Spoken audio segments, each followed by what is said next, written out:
This is Sarah Heredia, and you are listening to the Freely You podcast.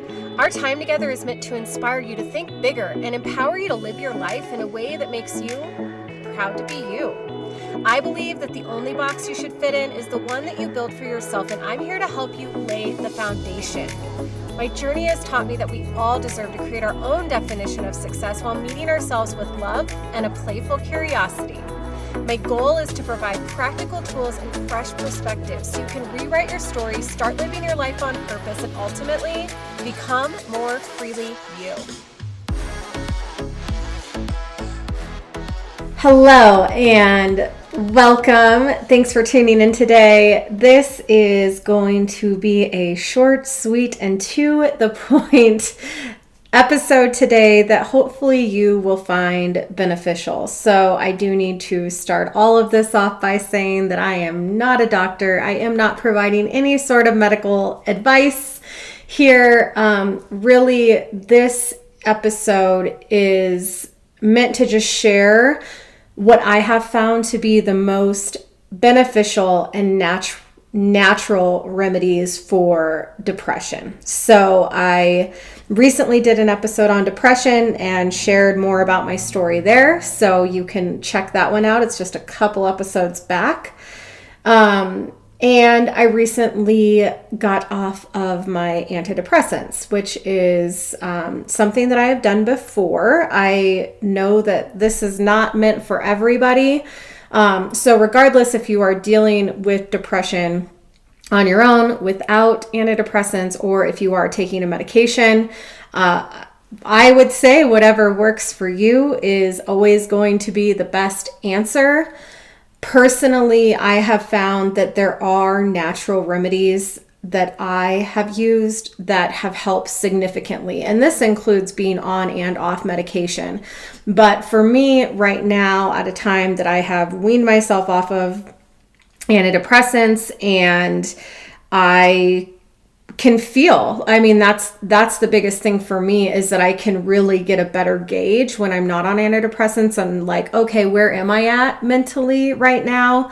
And overall, I feel really good, but there are still hints of depression, of just feeling kind of dull, a little bit moody at times, irritable. And so I have been really, really leaning in to these natural options. And it's been helping significantly. So that is why I wanted to create a toolkit for you. So if depression is something that you deal with, I want you to know there are options. I want you to know that it is always a work in progress. It doesn't mean anything about you if you do bounce back and forth between depressive episodes. And really, it's more about just becoming super aware of when you're having these depressive tendencies, when you're in one of those episodes, and being super proactive about how you're going to show up for it. And so that's what I've been doing. I've been doing the things that I know make me feel good. And so I only have a handful to share with you, but these are what I have found the very most beneficial. So the first thing for me is to get outside.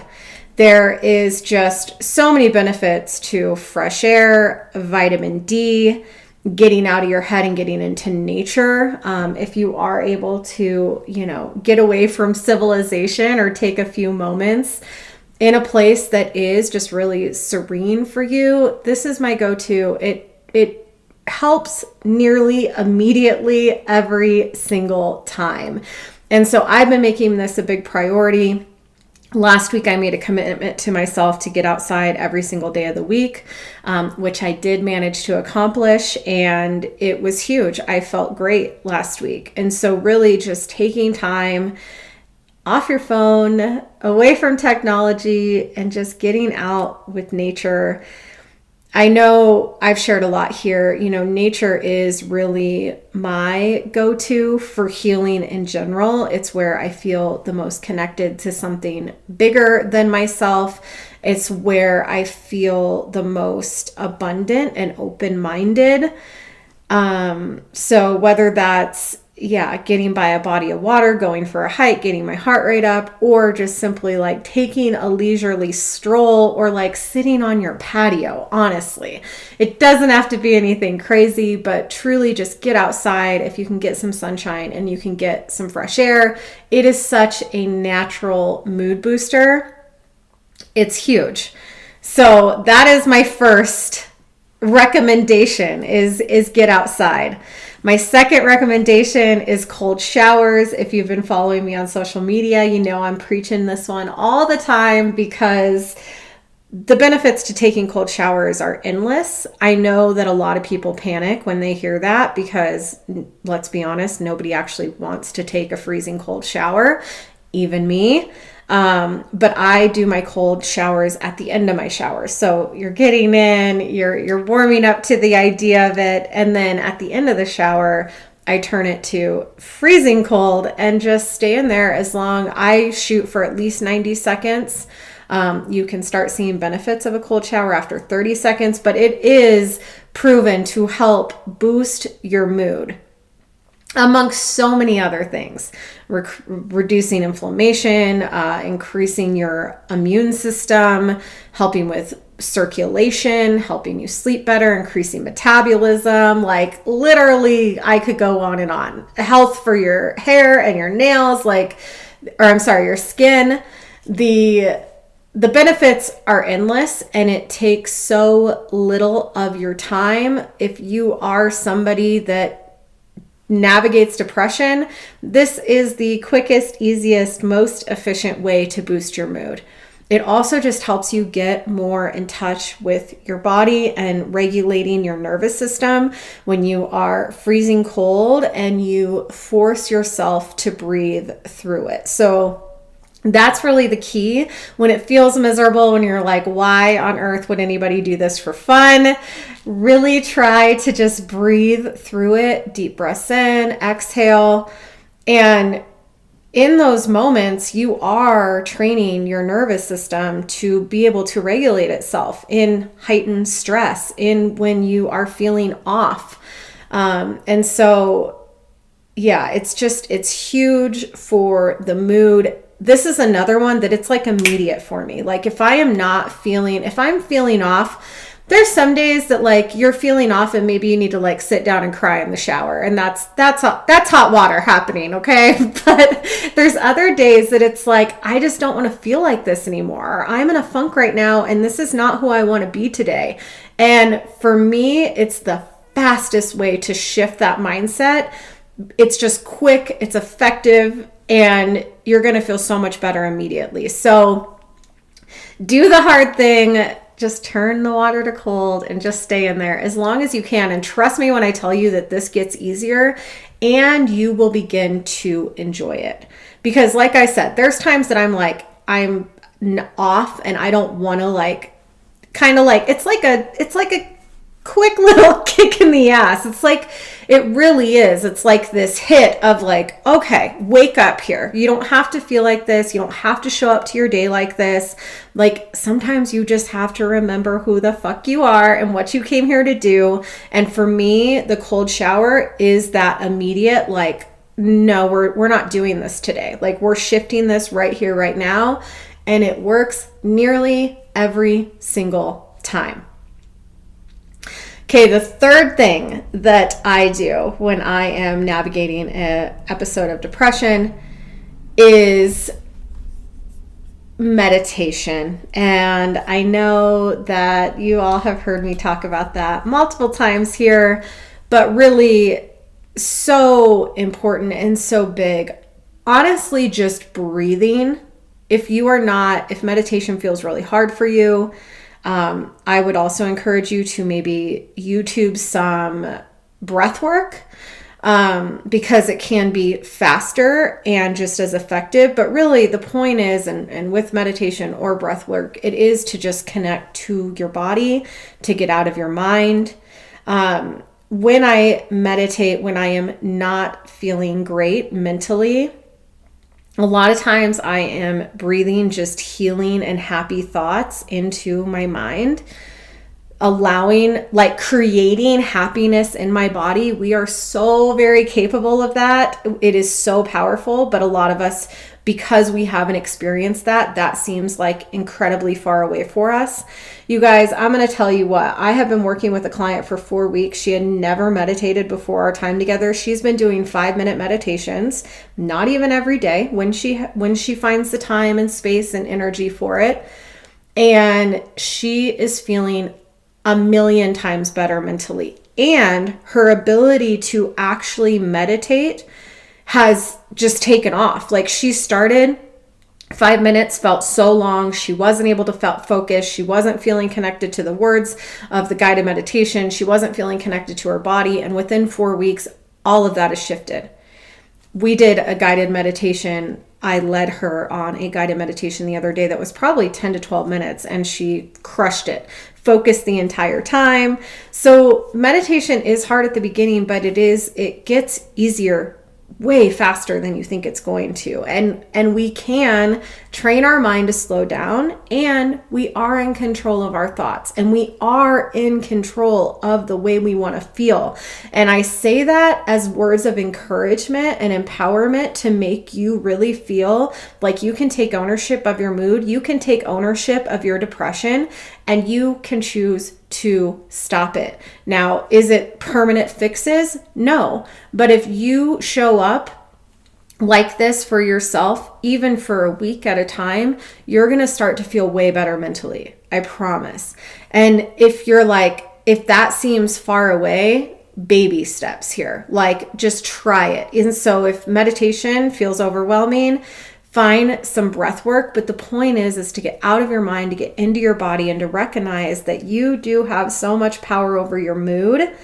It's all about being proactive with your thoughts, managing your thoughts. So there are YouTube videos on meditations for depression, meditations for feeling better, meditations for feeling calm. I mean, you can literally Google anything and find exactly what you need, but I encourage you just to find something that you feel connected to. Or if you're going outside, just take some time to sit by a river, sit in a park, sit underneath a tree, and just connect to your breath, slow down, try to focus on managing your thoughts, slowing down your thoughts, and connecting with your body, and just thinking of happy, beautiful thoughts. Maybe it's just listening to the birds chirp. Maybe it's feeling the sunshine on your face. Focusing on those things that are outside of you and what's going on in your mind or how bad you're feeling at the moment is huge. Meditation, honestly, this is, I would say, the most impactful, honestly. And if you can do it outside, even better.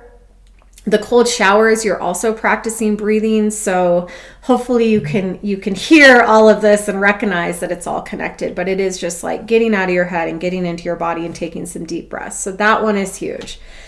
The last one I'm going to give you is maybe something that wouldn't be quite as obvious or might be more unexpected that this one's here, but I really do think it's important. It's prioritizing what you consume. And this goes for food, beverage, social media, podcasts, all the things, like literally anything that you are putting in your body, putting in your brain. It's so important, and it is all going to impact your mood.